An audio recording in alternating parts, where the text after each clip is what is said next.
And hello there, boys and girls. It's Chris Reardon. Today's United Kingdom talk on a rather what has been a cold few days. Yes, the Indian summer we have been experiencing here in the UK is over, and it's cold. It is cold. I nearly had to put a coat on as well as my blooming shirt today, or got a blanket out of the bedroom. I could sit here, couldn't I, in a duvet?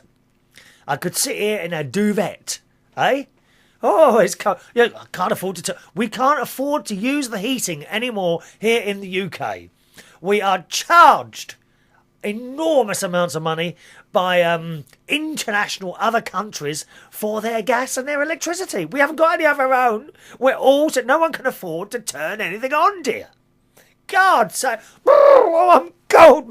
Actually, it's not too bad while I'm sitting here doing the show because we have our proper television studio lamps all lit up around, illuminating me, and they actually throw off quite a nice little bit of heat. So this is probably the warmest room in the entire house. Wherever else you go, I mean, it's like an ice skating rink in the hallway, dear. I have to put on my ice skates. I got up last night to go to the toilet, run about 5 o'clock in the morning, okay? And I had to put on ice skates to get from the bedroom to the bathroom, dear.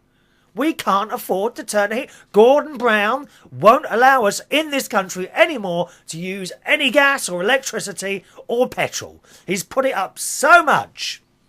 The taxes on all this stuff is so high that none of us can no longer afford to do it. So while he's sitting there in number 10 Downing Street with a cat on his lap, or someone else, or possibly David Miliband, I don't know if the rumours are true, but if he's doing something like that with David Miliband on his lap and a cat next to him and the heating on, dear, and we are sitting here cold, lonely old people we are, dear, lonely. Ah.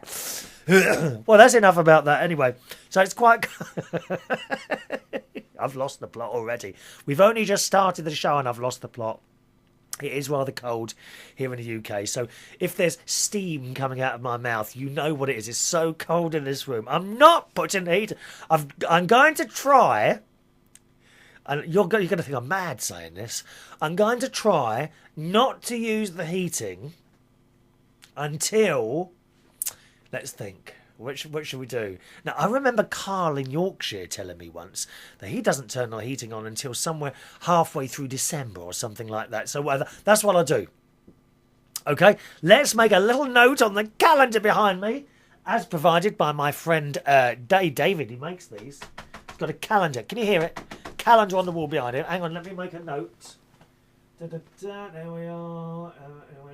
Let's do... Right, hang on. 1 minute. Stay there. Right, I'm going to allow myself to put the heating on the 15th of December. Let's see. Shall we see if we can do it? Well, see if we can do it. Now, I'm not, of course, including in that equation my electric blanket. The electric blanket is not connected to the mains, but is connected to my 12-volt car battery, constantly being... excuse me, constantly being charged by my solar panel on the tree. Okay? My internal, my own little system that I put up there, as well as the main one on the roof, is constantly being charged by. So that's not included, and I shall allow myself to use my electric blanket. But heating, not to go on until December the 15th. Do you think we can do it? What do you reckon on that idea? Let me know. There's an email address to the show. Mad as a hatter. There's an email address to the show, and that is chris@unitedkingdomtalk.co.uk. Right, chris@unitedkingdomtalk.co.uk. Now, this week, I have visited the periodontist. What? You don't know what that is, do you? Periodontist, gum specialist. Apparently, my dentist recommended that I visit the periodontist because he wasn't too happy with my gums. So that was Thursday. Okay, so I went down to see her last week, isn't it? I went down to see her, sat in there, and I immediately, you know how you create a sort of picture of someone. I immediately as I was sitting in this dentist chair and she came in, and I thought, oh, she's one of those dominatrix women. You sort that want you to do whatever you're told to do. She just came across a little bit brash. Anyway, she was from Greece, so I tried to, you try to strike up a conversation with these people, don't you? Because then you kind of assume to yourself that it won't hurt as much if you have a conversation with these people. Do you ever think that to yourself? When you go down to a doctor and you think there's something seriously wrong, and you start talking to him and perhaps having a conversation in the hope that it'll tell you that actually there's not much wrong, but actually it doesn't make any difference at all, does it?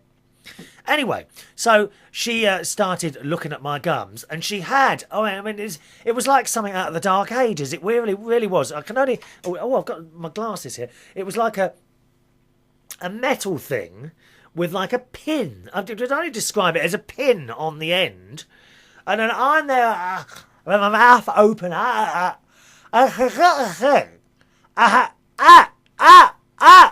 In my gums. Over every tooth, she was pricking with this thing. God almighty.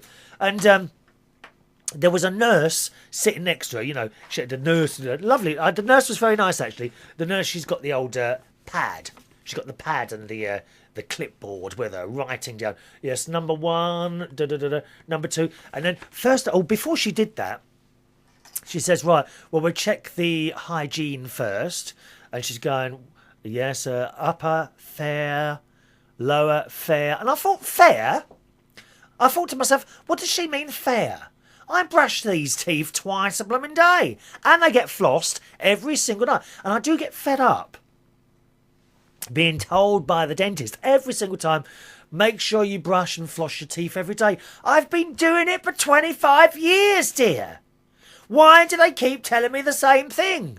Do I look like someone with a dirty mouth? Come on. I mean, I suppose at the end of the day, it all depends what you put in your mouth. Doesn't it? I mean, if you're going to eat dirty things, then you're going to have dirty teeth, are you? I don't know how it works. But they do say the same things over and over. And I can't bear people that keep repeating themselves, dear. They repeat themselves over and over again, the same subjects, don't they? Well, it does get on my nerves. So she's saying fat, and I thought, well, I won't say anything. You don't. The thing is, it's a bit like when you go into a restaurant, isn't it? In my opinion, if you go into a restaurant, you're given your plate of food, the last thing you want to do is complain and say, can you take it back and do this to it? Because you don't know what they're doing out the back, do you? Oh, no, my word. You don't. Someone could be spitting in it or something just because you complained. No, I'd rather eat it warm or slightly out. And I think it's a similar thing with the dentist. You really don't want to upset a dentist, especially when he's only halfway through his procedures. Or in this case, the periodontist. What a cheek she had. Fair. So my teeth, my cleanliness is fair. I thought it was blooming good myself. It's all right for Joy in Acton. I mean, she just takes hers out and puts them in a glass of water, doesn't she, Joy? Hello, Joy. How are you, darling? I hope you're well, my love. She's better. She's getting better slowly. Apparently, Joy's been... the hospital's given her this vile, sticky drink stuff. And that is to replace all the nutrients that she's lost while she was ill. And she's been on this stuff for a couple of weeks, and apparently it's horrible stuff. So you can keep that. Thank you. I think she did actually invite me round for a glass of it the other day, but I declined the offer. Thank you for... But it's very kind of you to offer, Joy. I do appreciate the offer. I'm just looking out the window there, actually, to see if it's raining yet. Do you remember I told you I put that fertiliser down on the grass that's made the entire garden smell of the seaside because it's got seaweed in it? Well, that was 4 days ago now, and it still hasn't rained. And if it doesn't rain today, I'm going to have to get the sprinkler out because you're supposed to sprinkle it in after 3 days. But they do say there's an awful lot of rain on its way, so I'm kind of hoping that I won't have that additional task to perform among the rest of what I do. Back to the periodontist. So she's done that, and then she's got this thing and started pricking my blooming gums. Prick, prick, prick, prick, prick. So many pricks in my gums. It was unbelievable. And it carried on. And every now and again, and then when she'd get to the end, like she'd do the top, okay? Then she'd do the bottom. Then she'd do the top inside. And then she'd do the bottom inside. And as she would get to the end of the row, say the top, she'd then say number 2 bleeding, number 3, 4 bleeding, and all this business. And I thought, well, I'm not surprised they're bleeding, dear, if you're sticking a blooming pin in them. You'd bleed if I stuck a pin in you, wouldn't you? Oh, God. Anyway, so she did that, and then she got out this chart, and she showed teeth and how they... Oh, no, I nearly forgot something. She then turned this tool around, okay? And at the other end, it was like blunt metal. A bit like the top end of a nail. Only thicker. And then she got another... Let me do this with 2 pens. We do this one. Then she got another blunt instrument and started trying to wobble my teeth like... Oh, can you hear that? She was kind of trying to wobble the teeth. And made a few more remarks to her secretary nurse friend once again. And when she got to the end of it, she got this chart out, and she says, "Did you have orthodontist treatment?" And I said, "Yes, that's when you have all the brace. And when I was little, my teeth were sticking out like that. I was called Bugs Bunny. Yeah. What's that? I was called Bugs Bunny at school. That and Bender." Oh, stop it now. Keep to the subject, Chris. So they're wobbling all the teeth. She said, "Oh, well, they're actually in not too bad a state." But she says, and she got this chart thing out. They've always got charts, haven't they? And she was explaining that she thinks many, many years ago, I probably had an infection below. It's a shame we don't have any dentists watching this program. Or maybe we do. If we do, I'd be interested to know what you think. She said, years ago, I probably had an infection just below the gum line, which I wouldn't have known about. And therefore it's eaten a little bit into the bone, and that's why some of the teeth are a bit wobbly, which I've got to be honest, I didn't notice wobbly teeth. And she says, I'll need to get in there and try and clear out the bacteria or something like that, she said. I can't remember exactly what now. And I think that was it. Was that all she said? Yeah. She said, when you were at the hygiene, when did you last see the hygienist? I said, well, last week. Oh, because at that point I thought she was going to say, well, she hasn't done her job properly. But I'm sure she does. That's another one I hate, the hygienist. Oh, buzzing around with that ultrasonic thing, doing the bits and pieces. Well, at least she didn't poke me gums with a pin, though. Dear me. So she says, well, I'll have to see you again in 2 months if you take that to reception. Okay, so I took it to the reception. Thank you very much. 55 blooming pounds. 55 quid. I was only in there 25 minutes, half an hour. 55 quid, right, to pay this periodontist to go around in my teeth, in my mouth, and poke and make my gums bleed with a pin. Do you think they're having me on here? Because I'm starting to think it. I really am. They're a private dentist. I don't do the NHS one. The only reason is it's actually very, very well run. Okay? A 12 o'clock appointment means 12 o'clock. Okay? If you're late, right, and I've seen this happen in there, if you're late, you can still go in, but you will get a shorter appointment. They will not keep the next one waiting. Unless, of course, he's stuck upstairs on some sort of treatment or something like that. So that's very good. But 55 quid to be told that. And she hasn't really done anything. So I don't know. Should I go for the... I made another one for December. I've got a bit of a cough. Excuse me. Oh, dear, excuse me. I don't know. I mean, I've got another appointment made for December.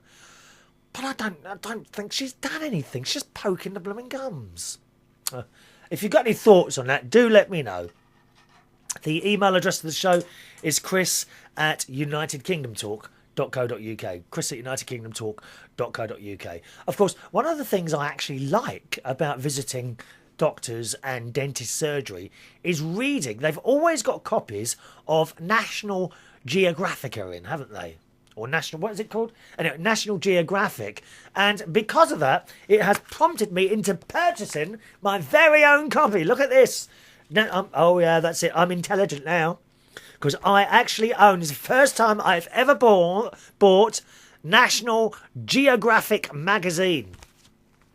And this particular issue, I think this is global, you get this all over the world, October 2008, it says, the other humans, what are they? Neanderthals.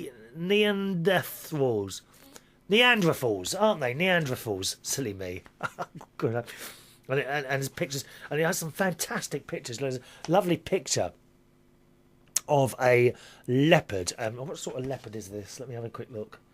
It's a snow leopard. Beautiful, beautiful, beautiful creatures.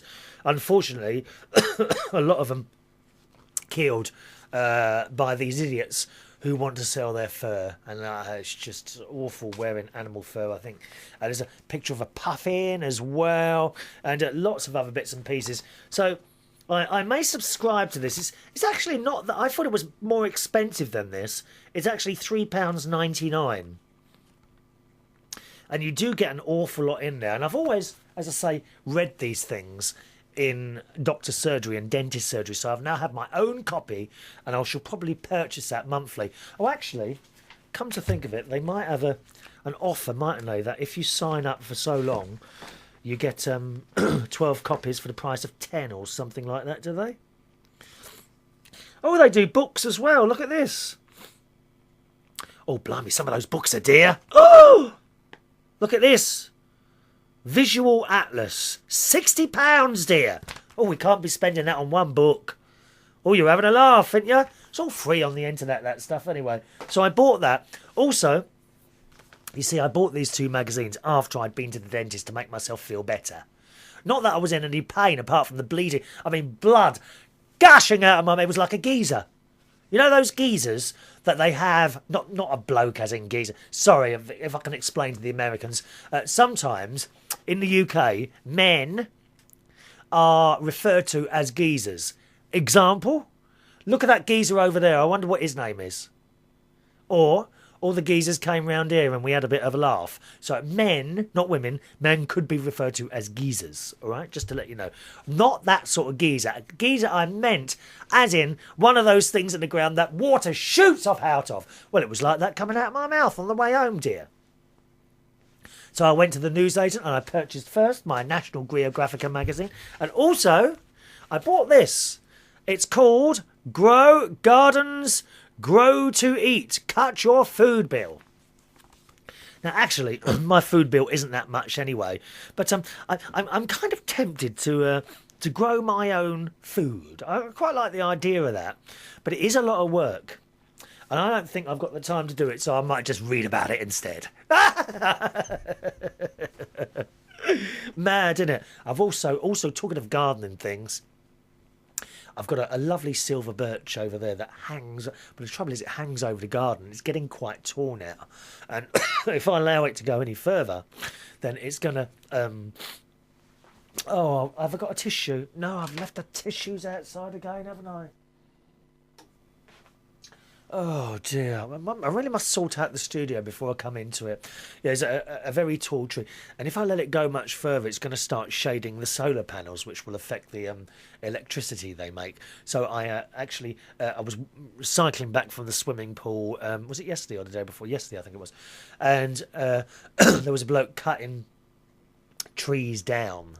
And I took a card from him, so I've got to ring him and ask him to come round and give me a quote. I'm not allowed. I don't think I'm allowed to cut down the whole tree because it's outside my fence. But you're allowed to cut down the bit that's overhanging, and literally you can just chuck it back over the fence if you want to. But I will, of course, dispose of it because I'm like that, dear. I'm a nice person. All right. So there we are, that's the news. On to some emails. First of all, we've got a little email here from Gloria, who wants to thank people for sending in things.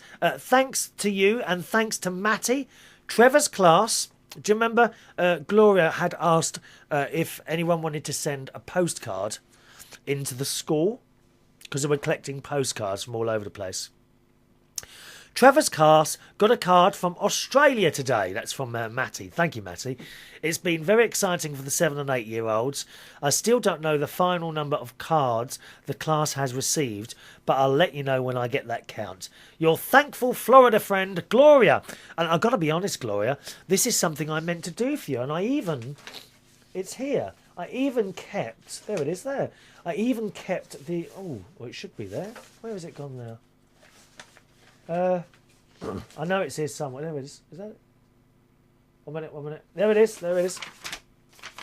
I even kept the email you sent me, Gloria, and foolishly, I haven't sent you a card yet, have I?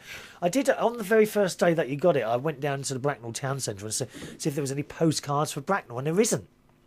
And I'm not actually sure where to get one from Bracknell. Then I thought, well, I'll get one from London. But unfortunately, the area of London that I work in doesn't we don't really have postcards in Hammersmith.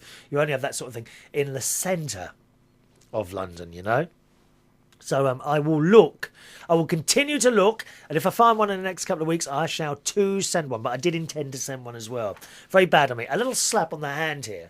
Thank you very much. Slap again. Oh, I quite this. Slap, slap, slap. Thank you, Gloria. Oh yes, look who it is. It's Suko. Suko. It's up to you. New da. Yes. Right, and Suko says, by the way, James told me, now this is James Dean from the Matinee Show. Now I was going to write down, I did mean to write down other podcasters' proper website addresses so that you can have a listen to them anytime. I only got as far as Ross's one, and Joe's one, of course, I know as well. But I still haven't written down the Matinee Show. I think it's thematineeshow.co.uk. I can never remember that exact address because people they have you know with all these website addresses. Some of them have got the. Some of them are just straight into it. Some are co.uk. Some .com. And for some reason, James Dean and Madam Mary's Matinee Show, that URL does not stick in my head. I don't know why that is. I mean, James Dean, he's got a very forgettable face as it is anyway, hasn't he? As you probably know, listeners to the Matinee Show, which you can find it's so easy. Just type in Matinee Show into Google, and James Dean and Madam Mary's do this show where they play all these old show tunes, okay? So that's who Suko's talking about here.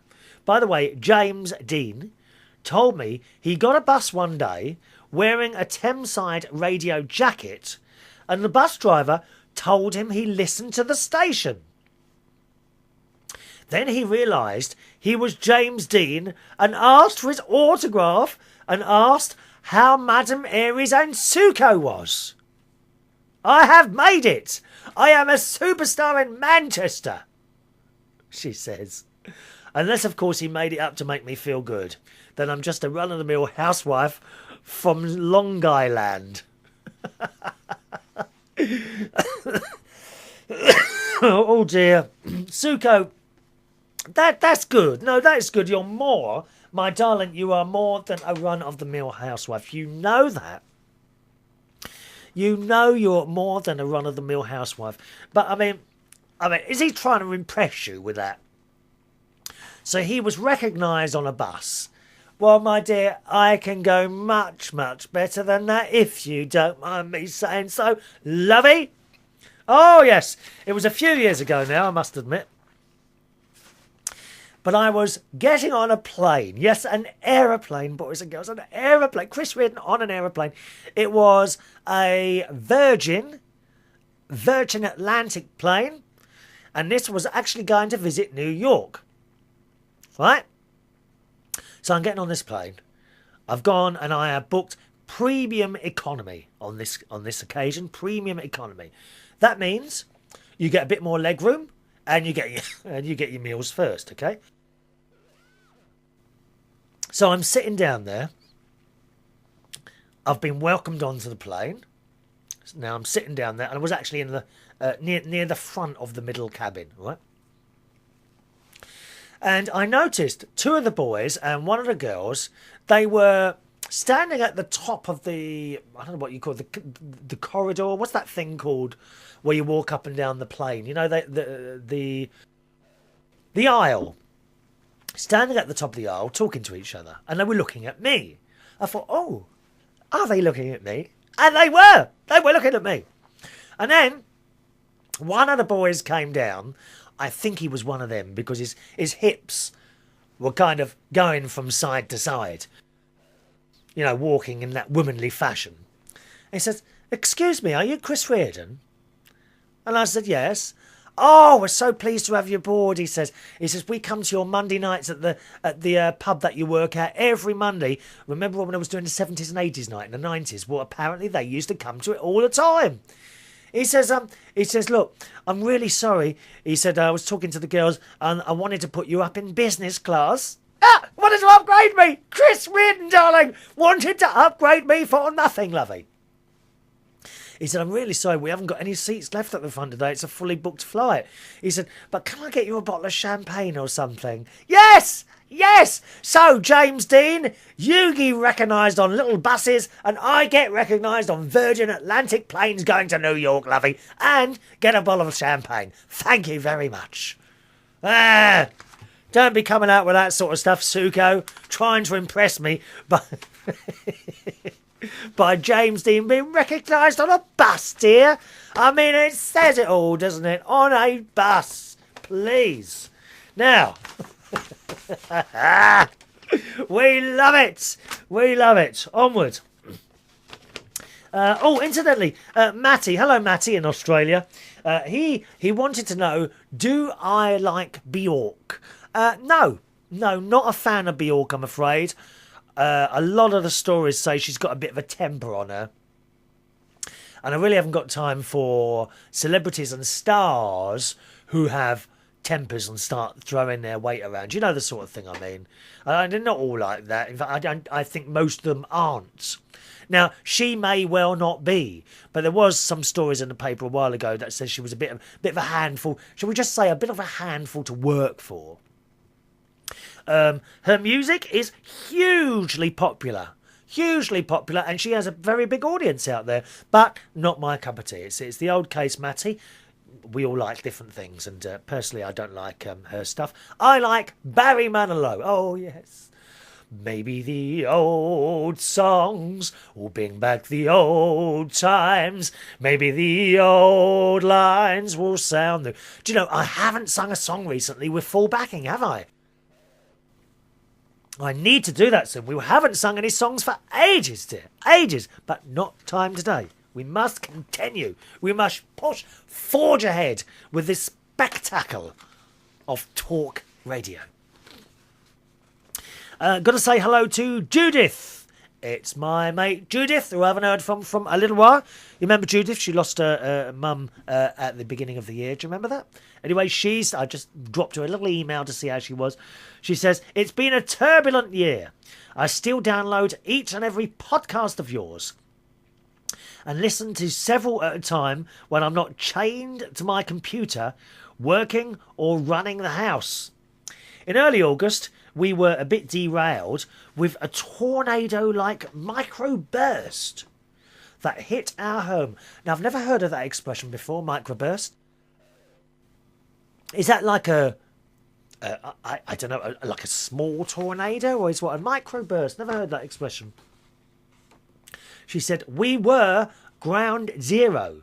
A tremendous amount of water dropped straight onto our house during a thunderstorm, stirring up winds of up to 100 miles an hour. God, it felled some 12 to 13 trees, many that were 100 to 300 years old. I always think that's very sad when you get a storm like that and these really old, magnificent trees are felled. Years ago here in the UK, we had some beautiful trees, elm trees, and a lot of them were killed by disease, Dutch elm disease, which I think was some sort of beetle that burrowed into the trees, and we lost an awful lot of those beautiful elm trees. But I love old trees. You know, we have some very beautiful oak trees here in the UK. Great big oak, beautiful. She says it felled some 12 to 13 trees, many up to 100 to 300 years old, around the property. Some trees came down within a mile radius of our home, but the direct hit was on top of us. She says, I have a historic home built in 1725 by a Dutch farmer, and so many of the beautiful maples and beech trees that date back that many years toppled in just 15 seconds. Yeah, I mean, it's just unbelievable how quickly such a small amount of time can destroy so much, don't you think? She says, I was in my office in the lower level with my 3 dogs at 6:30 in the morning when it hit. The dogs started to bark uncontrollably just before it hit the full force. I was telling them to be quiet, but I guess they sensed something bad was happening. I pulled them back from the French door with windows overlooking the front yard and suddenly looked up to see this microburst whizzing past like the scene from The Wizard of Oz as Dorothy saw everything flying past her home. I'm not laughing, but I'm just imagining that now, actually. I think I look a little bit like the witch with the black hat on, with the big nose. I think I look a little bit like her while I'm on my bicycle, actually, cycling to and from the swimming pool. We read about these kind of things happening in other parts of the country, but you never expect it to happen to you. I've never had a minute to react, as it was over in seconds.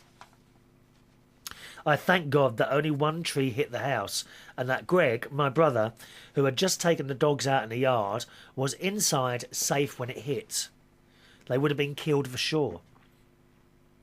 It just goes to show how fragile our lives are and how life can change in an instant. Needless to say, the last few weeks have been crazy, with workmen repairing the 2 chimneys that were toppled by the tree hitting the house, and then the roofers fixing the roof and broken rafters. Still have to have the men do the inside. That's the leaning ceilings. What is this? Leaning ceilings from holes in the roof. Okay, but we are getting there, and I'm so grateful that we were unhurt. Yeah, it could have been a lot worse. Could have lost your whole house. We often see pictures of your tornadoes and hurricanes in the States, and indeed other parts of the world like the Caribbean. And entire houses just disappear in seconds, don't they? Untrue. Totally unruly. Untrue. I'm attaching a few pictures to show you of the damage. I'm still a loyal listener and will be with you for as long as you grace the airwaves. So thank you so much for reaching out, and I promise to be back in the fold soon with an email to share. And she sent many pictures of, let me see, some of the pictures a little bit small to, let me see, there's one with the actual tree on top, and it's a big. I tell you what, that's a big tree, isn't it? That's a big old tree that right on top of the house there. Dear me. And what else have we got there? And it was one where the fence was totally wrecked. Trees just fallen on the fence. Fences are not particularly strong things, are they? All the bins, or she's got a picture here of the bins all over the place. And another picture with a great big truck thing, which presumably moves, or is it like a crane or something? Looks like it's chopping up and moving all those trees. So, well, I'm glad you're safe there, Gloria, my darling. You have to look at the good side of things. You're safe. And that's all that matters. We can't be afforded to lose a listener or two, you know. Thank you, Gloria. Hello to David. It's David from visionlosshelp.com. And dear Chris, you had mentioned something about not being able to stand a boring 9-to-5 office job doing one of your programs. Well, I fit the description of what you despise. I work at a government agency in Colorado and process paperwork all day. Now, this is bearable due to I am allowed to have an iPod at work and have something to put my mind on besides the repetitive tasks. It's an entry-level job. I entered straight out of college and a good start to public service. Someone has to do it, he says. I've downloaded your early morning set. Oh, yes. Sorry, what was I doing? Yeah, the whole getting bored. Isn't the iPod a marvellous invention, really? I mean, I know we had cassette tapes and, of course, we had CDs, but those little... I don't think I've got mine in here, have I? No. Those tiny little iPods, it's like an inch square and perhaps, I don't know, a quarter of an inch wide. And that can hold hours and hours of programming, either talk or music or a combination of the both. And I think it's just a marvellous invention. Not just an iPod, all sorts of MP3 players out there. I have the Creative Zen Stone, which is a tiny, it's about an inch, let me think, it's about an inch and a half long, and I suppose an inch wide, and not even a quarter of an inch thick. And it holds hours and hours of programmes, and very, very useful on those oh-so-boring long car journeys, don't you think? And here in the UK, I have to say, it's, you've got to have this thing now, because a lot of radio stations, they're just chucking out the music. And how many more times can I listen to the same tunes? I love music, don't get me wrong, but I'm sick to most of the radio stations up and down the country. They're knocking out the same old boring records. And the talk radio as well has... I'm afraid, from my point of view, we have a couple of talk stations here in the UK, and they're not as good as they were. I don't know what they're doing. They seem to be mucking around with the presenters at the moment. And you see, the trouble is, you become used to a presenter, I think. Doesn't matter, in particular, how bad he or she is. But I just think you get used to a presenter, and the worst thing radio stations do is change them. And they always say it's changed for the better, but I think you get used to one. I know I had some particular favourites. Mike Dickin, who sadly died. I mean, so obviously he wasn't chucked off; he died. But there was another one, Mike Mendoza, who was on a radio station here in the UK, and he's not on there now. He's gone off somewhere else now. I used to enjoy listening to him, and there's some other bloke on there now, and I'm not too keen on him. And again, the talk station in London, there are still some great people on there. Steve Allen, I quite like. Clive Ball and a few of the others, but there was some on there, and I think no, I'm not enjoying this at all. So you now need the iPod to take around with you because you've got nothing to listen to in the car. I like the news stations, right? But if you're on a 4-hour journey in the car, you hear the same news 10 times. You run out of news. We need more news. Please go out and do something and make some more news for me, will you? So there we are. I understand that with the iPod, David. Oh, it's a marvellous invention, isn't it? He says, I've downloaded your early morning soundscape. That's the garden thing that I recorded, but have yet to listen to it. Keep up the great content. If nothing else, it helps keep my sanity at work. From Dave in Denver, Colorado. Oh, Colorado. Yes, thank you, Dave. Nice to hear from you, sir. If you're wondering what he's talking about, the early morning soundscape that I recorded way back in April, May, and I've spoken to it about a couple of times here on the show. You can find that and download it. It's 5 hours worth of what I did was put a microphone. I know I've mentioned it a few times. I mean, I have some new people listening or watching today. I basically put a microphone in the garden at 4 o'clock in the morning and switched it on and just let it run. Okay, so you've got birds singing, you've got planes going overhead, just noises, and we're sort of... Bracknell is kind of halfway between the country and the city, or the country and the town, really. It is known as Bracknell Town, but I would say we're halfway between sort of town and country. And if you want to listen to that, go to my main website that you can find at chrisreardon.co.uk. All right, chrisreardon.co.uk. On the left-hand side, look for, I think it says Berkshire Sounds or Early Morning Sounds, and it's on the left-hand side. You'll see it near the bottom.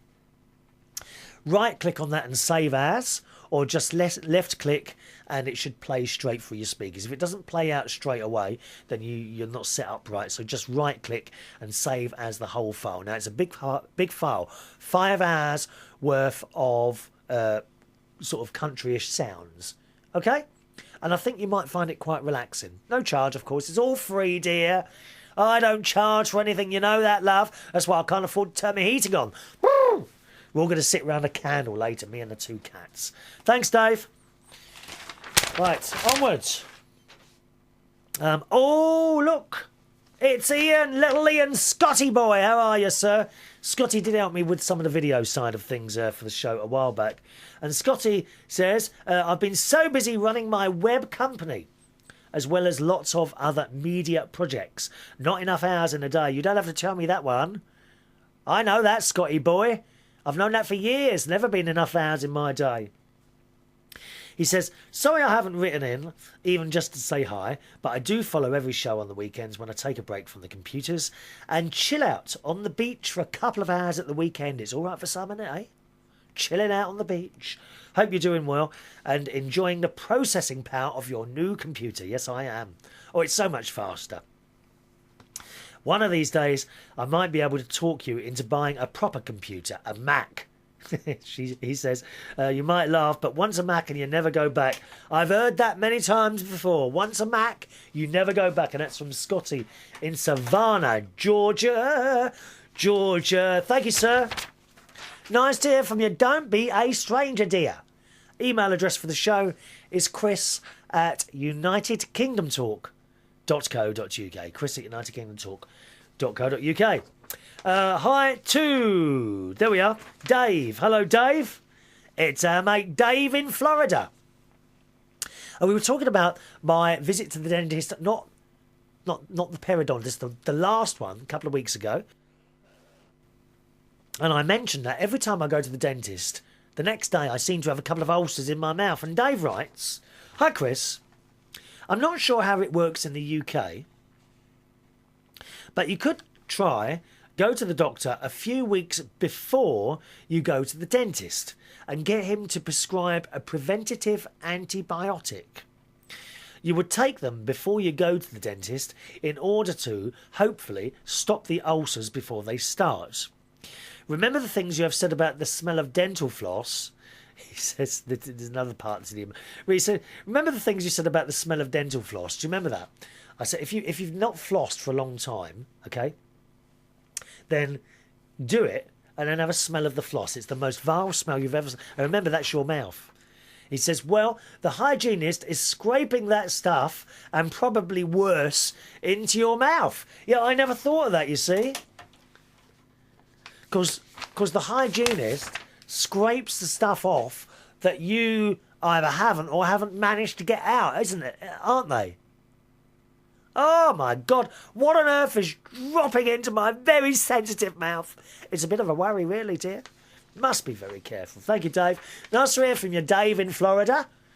I must visit Florida again soon. Yes, I like it there. And it's our cat lover, Susan. Hello, my darling. We were talking about catching wasps a couple of shows back. I told you I got the Hoover. Straight up the Hoover.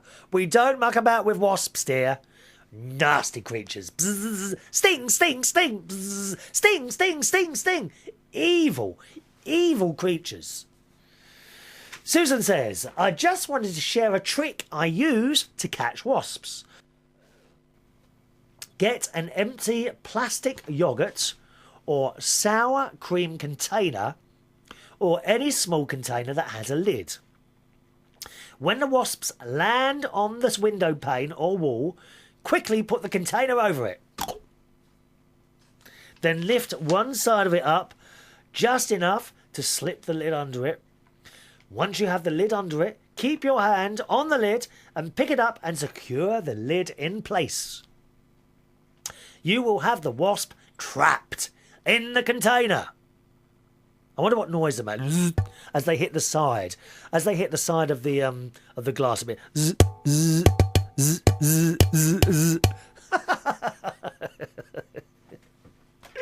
And it would be getting angrier and angrier, wouldn't it, eh? This poor wasp. She says, then take it outside and release it. This is a whole lot easier than chasing it around the room with a vacuum cleaner.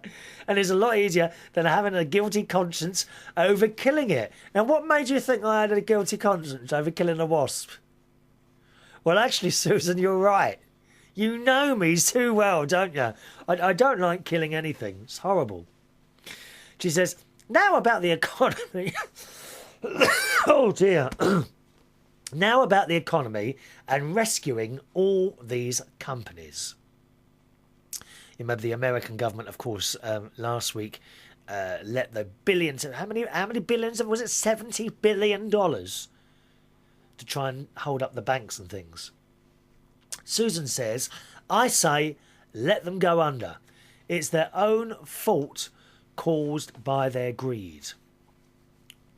About 2 years ago, I bought the property next door to me. I only wanted to finance $20,000 of it.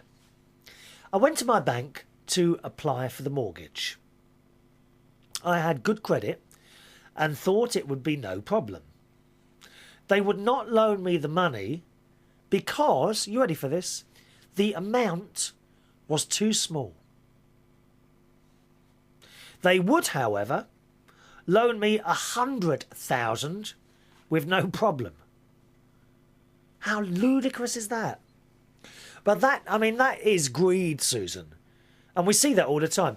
In my opinion, if I had a business, well, I suppose I have, really. I have my DJing business. I am self-employed business. But if I had some sort of business, in my mind, if I can go to work and earn £1, then I will do that.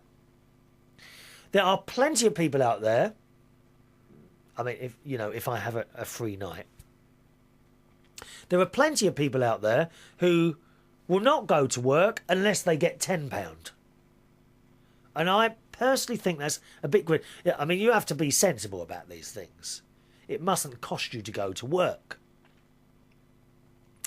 But yeah, the people are just greedy.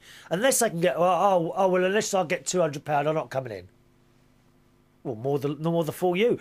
I work every night of the week.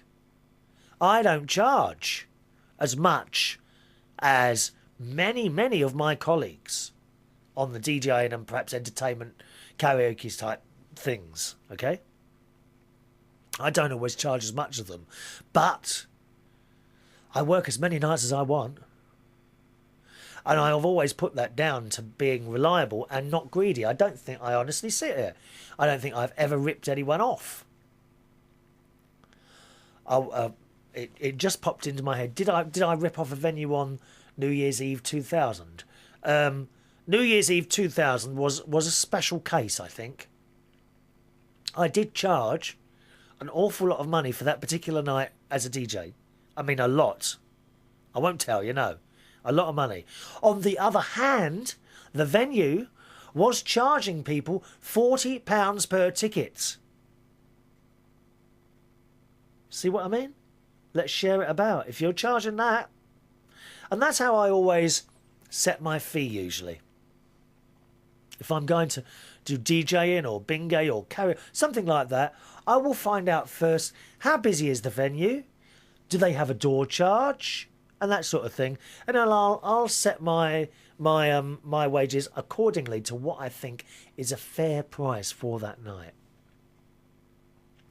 Other entertainers, they have a flat fee, could be £250, take it or leave it, and a lot of the time they don't take it, and they don't work every night.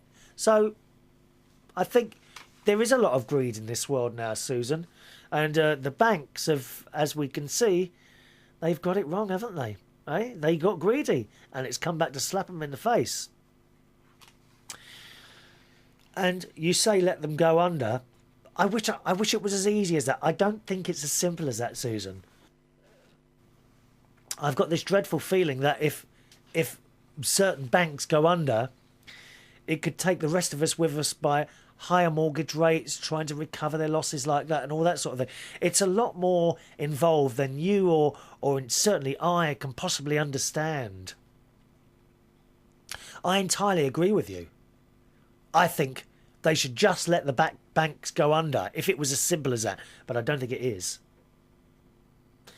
She says, the second bank, I told them no and went in search of another bank. The second bank I went to was willing to loan me the amount I wanted, but the payments were ridiculously low. My payment for borrowing $20,000 would have been $125 a month. The catch was an adjustable interest rate and balloon payment at the end of 3 years.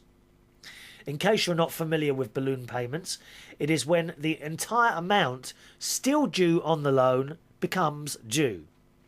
You either have to refinance it if the bank is willing or pay all the remaining balance. This is what a lot of people over here fell for due to the very small payments.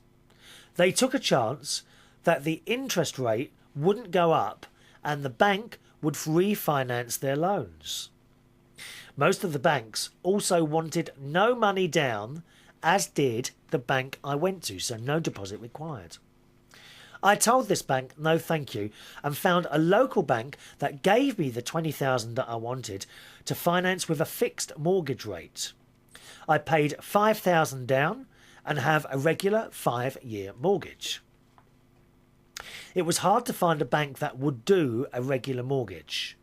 The banks wanted the high interest loans and were making a killing on these terms. Now it's their turn to pay the consequences for their greed. So thanks very much for that, Susan. And I absolutely agree. I think when banks get greedy like this, yeah, let them go to the dogs. And it's like shareholders in these things. You know, you must understand when you take out shares in a company, it is a risk. It is not guaranteed. And why is it that people go out, governments go out and try to protect the shareholders? That was the gamble. Now, I have, years ago, I bought some shares in the Bradford and Bingley. They are now worth a tiny percentage of what I paid for them, but that was the risk I took. And I certainly do not go along the route of protecting shareholders. I do have shares in various companies. If they go bust, that's my problem. Okay?